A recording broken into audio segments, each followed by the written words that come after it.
Uma camisa rubro-negra assim na sua frente, dá vontade de fazer gol? Com todo respeito, meu amigo aqui, que é gente boa pra caramba, né? Dá vontade de guardar. Dá vontade de guardar.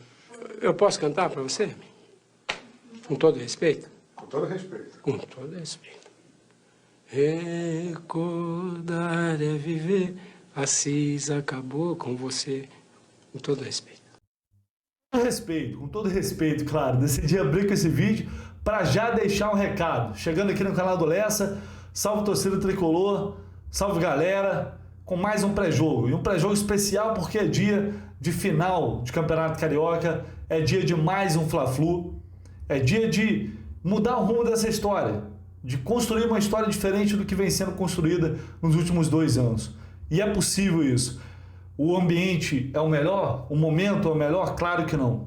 Pelo contrário, o Fluminense está em meio a uma crise, pelos mais variados motivos, que vem sendo construída há alguns dias. Eu falei isso aqui no canal ontem, tem um vídeo falando, inclusive, a ordem cronológica e como isso vem sendo construído e quais são os responsáveis.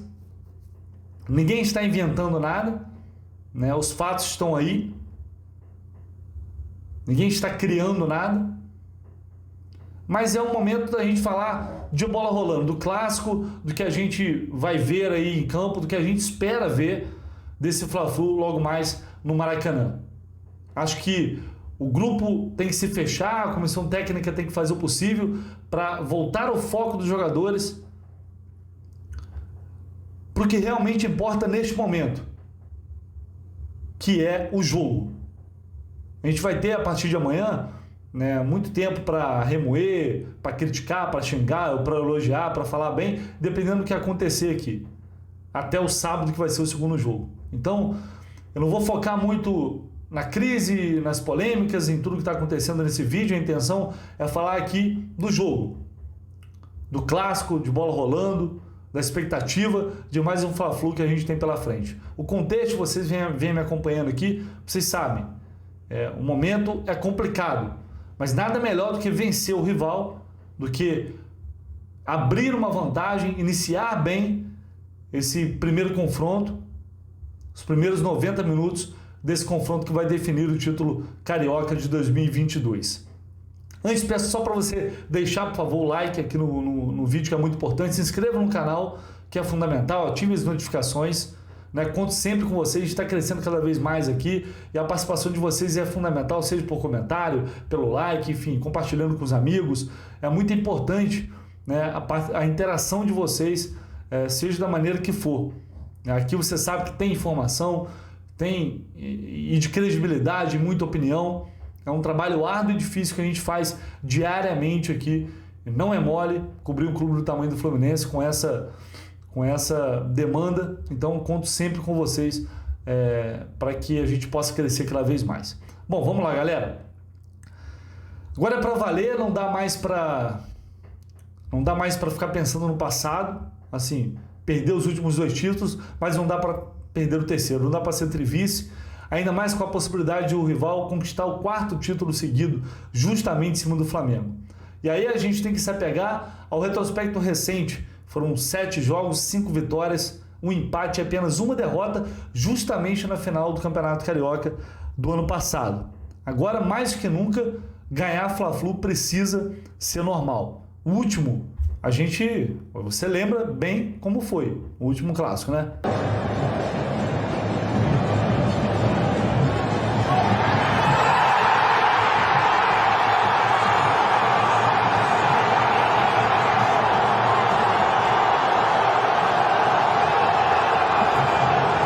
Então esse retrospecto recente ele tem sido muito bom, mas quando a gente fala de final, o Fluminense não bate o Flamengo desde 95, gol de barriga do Renato Gaúcho. São 27 anos e isso é muita coisa, gente, é muita coisa. Então, assim, chega, né? Tá na hora já de parar com essa história. Já passou da hora, aliás.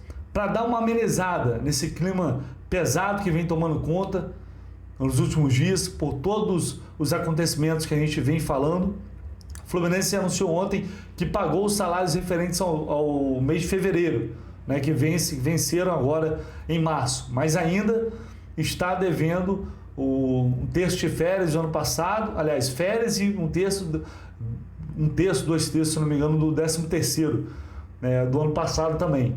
Então ainda tem débito, mas é uma notícia que ameniza, pelo menos. É aquela velha notícia, né, sempre tem um jogo decisivo, véspera, o time que está devendo salário arruma um jeito de pagar para dar uma amenizada no clima. É isso, né, foi o que a diretoria fez, já é alguma coisa, não resolve todos os problemas, mas não deixa de ser alguma motivação, acredito eu. Em relação ao time que vai entrar em campo, ao time titular, o técnico Abel Braga deve manter a escalação, à exceção da entrada de Fábio como titular no lugar do Marcos Felipe, que gerou toda, né, a polêmica, toda a discussão, né, que trouxe ainda mais um componente para o ambiente internamente falando, que não tinha a menor necessidade agora, falei disso, né, foi uma péssima gestão de grupo aí, na minha opinião, é uma barração injustificável, que não tem o menor fundamento técnico, feita pelo André Carvalho, que é o preparador de goleiros, não tem o menor cabimento. E o Marcos Felipe ficou puto e revoltado, para mim, na minha opinião, com toda razão, conversou com a diretoria, eu falei sobre isso, né? E aqui não tem conversa fiada, aqui tem informação, né? Eu não sou assessoria de imprensa do Fluminense, então eu estou aqui para passar notícia, o que eu apuro, o que eu consigo apurar. Isso é o que eu sei, imagino que eu não sei. Para vocês terem uma noção, até rescisão de contrato rolou, né, nessa conversa. O assunto foi levantado, né? Foi jogado.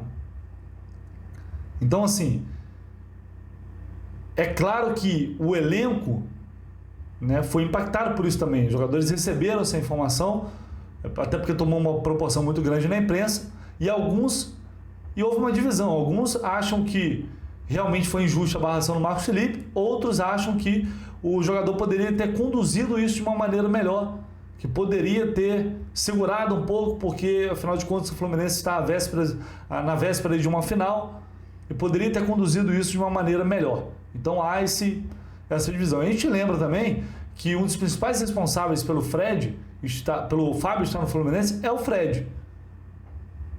Então, assim, estou dizendo que o elenco está rachado, não é isso. Mas é claro que quando o elenco recebe o grupo de jogadores recebe todas essas informações, cada um tem uma maneira de enxergar, assim como a gente tem. Então houve essa conversa, o Marcos Felipe trabalha com o André desde o início dele no Fluminense, o André Carvalho, por isso é um pouco estranho também. E o Marcos Felipe, quando soube da notícia, falou: irmão, o combinado não era esse, o combinado era eu jogar o Campeonato Carioca.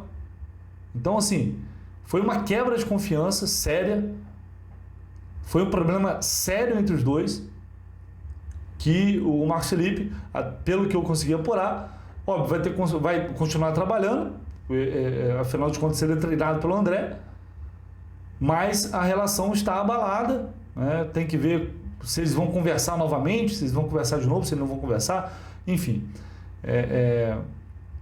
Mas é fato que o Marcos Felipe vai deixar ver o que vai acontecer. Porque, cara, por mais que a gente fale aqui o que é certo e o que é errado, o campo é que vai determinar. Se o Fluminense perder a final com falha do Fábio, o André vai ser ocupado. Se o Fluminense ganhar a final com o Fábio defendendo um pênalti, por exemplo, o André vai ser o gênio. E é assim, é o campo que determina. Mas independente de qualquer coisa, essa barração para mim ela foi completamente injusta. Mas enfim, não vamos entrar mais nesse mérito. Eu só quis acrescentar que foram detalhes que eu consegui apurar hoje isso, né? Não ontem, porque eu já tinha gravado o vídeo sobre isso ontem. Foram detalhes que eu consegui apurar nesta terça-feira. E eu falei que deve ser a única alteração de ordem tática, porque vai depender das situações dos jogadores que estão voltando de lesão. Luiz Henrique, Nino, Felipe Melo e Samuel Xavier, todos foram para o campo. Mas desses jogadores, o Felipe Melo é quem tem mais chance realmente de começar o jogo, de começar o confronto, né? Nino e Luiz Henrique preocupam ainda, assim, não é que preocupa, assim, tem um cuidado maior em relação a eles. Talvez o Nino nem seja relacionado. A gente vai ter que aguardar a lista de relacionados, né? Talvez quando você estiver assistindo esse jogo, esse vídeo já vai ter saído. O Luiz Henrique deve ir para o banco. Então a gente tem um provável time aí com Fábio, Lucas Claro, Felipe Melo ou Manuel, David Braz, Calegari, André Martinelli, Cris Silva ou Pineda. Tem essa dúvida também, porque aí tá a disputa para saber quem é o menos pior, tá grande, né? O melhor vai ser sempre o que tiver no banco. John Arias, William Bigode e Germán Cano deve ser esse time do Fluminense. Ah, Vitor, não aguento mais, pelo amor de Deus, não tem jeito, o Abel não desiste, ele insiste, ele teima e não escuta, eu não aguento mais esse time. Galera, é isso. E eu não achei que ele fosse, assim, pode ser que a gente tenha uma surpresa, como a gente teve diante do Olímpia. É possível? É possível. Mas acho difícil, porque o Abel sempre destaca que a principal característica desse time é a solidez defensiva do time titular. E ele vai mudar essa solidez que ele diz justamente contra o Flamengo? Vai arriscar esse ponto? Eu sinceramente não acredito. Não acho que o Abel vai arriscar esse ponto, não. Sendo que o time reserva, que foi o time que melhor jogou até aqui na temporada, não levou gol, né, quando atuou junto.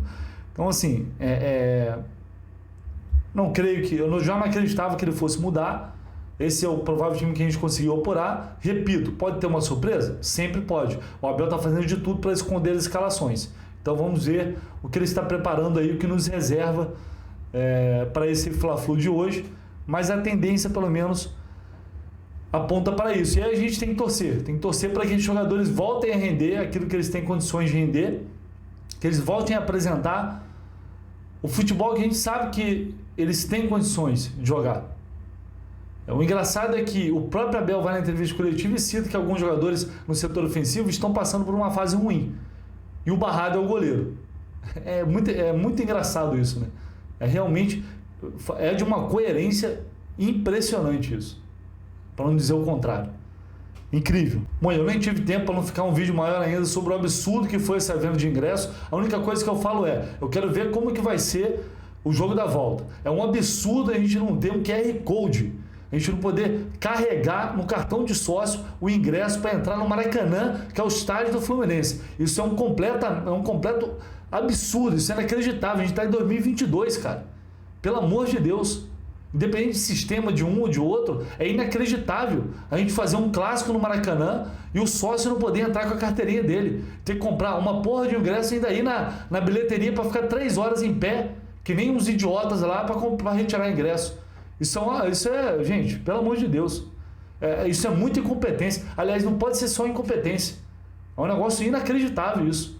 Vamos ver, vamos aguardar para ver como que vai ser na volta. Só isso que eu quero ver.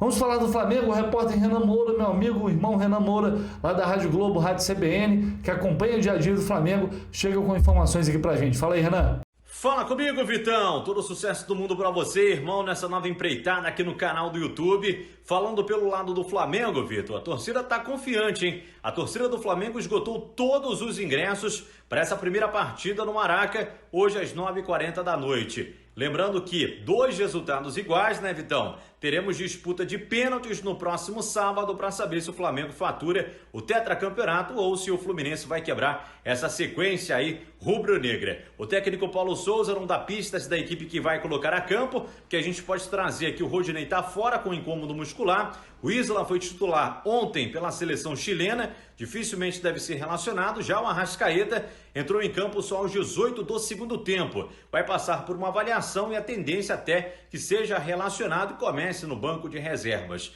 O Flamengo provavelmente deve entrar em campo com o Hugo no gol, trio de zaga formado por Fabrício Bruno, Davi Luiz e Felipe Luiz, Mateuzinho na lateral direita ou na ala direita, né? Meio campo com o Ilharão, Andréas Pereira ou João Gomes, Lázaro e também Everton Ribeiro. Mais à frente, o Bruno Henrique, recuperado de uma luxação no ombro, ao lado do artilheiro do Carioca, o Gabigol. Valeu, Vitão. Tamo junto, irmão. Sucesso hoje e sempre. Valeu, meu amigo, irmão Renan Moura. Muito obrigado pelas felicitações.